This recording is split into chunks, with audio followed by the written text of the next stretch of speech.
For decades, people have been finding hundreds of flaws in the education system. No conceptual understanding, no creativity, children are stressed, and the list goes on. All these are symptoms. But what is the root cause to all this? What is the fundamental flaw in the education system? Let us play a rapid-fire game.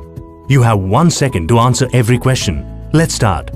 First question. A4? Okay, no more questions. Did you think apple first? 98% of people are most likely to think so. Because that was what we were told in our kindergarten. Imagine that this was done differently. Say we had asked you for all the words starting with A. Ant, ace, April, apt. Different answers would have popped out of everyone's head.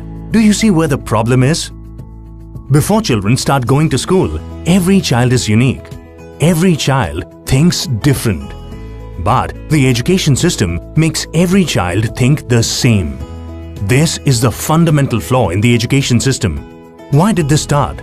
During the Industrial Revolution in the 18th century, the education system was designed to make children ready to work in factories.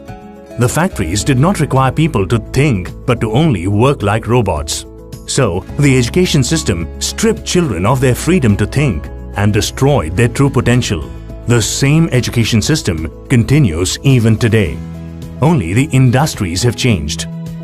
A study by NASA shows that 98% of children think different before they start going to school. As they go through this education system, at 25 years of age, only 2% think different and 98% think the same. So how does the education system make every child the same? Let's go back to the apple example. Kindergarten lessons told us that A is for apple. We asked you for words that start with A. Our education system gave us the answers.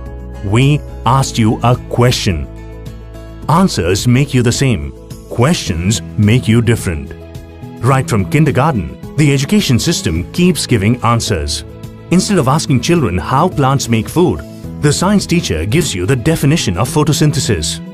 Instead of asking them to describe the sun, the teacher tells them that the sun is a ball of fire at the center of the solar system.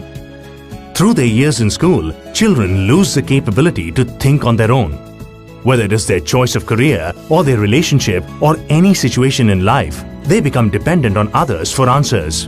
They completely lose their true nature, and their extraordinary potential remains unrealized. Now, we face a million problems in the world, for which we are only awaiting answers. So, what is the solution? We need an education system that recognizes that every child is different and is questioning based so that it brings out the extraordinary human potential in every child. Dream for the Child is a nationwide movement which calls upon every teacher, every parent, every educator, every policymaker, everyone who has a role to play in the development of a child, to join hands together to reform the education system and bring out the human potential in every child.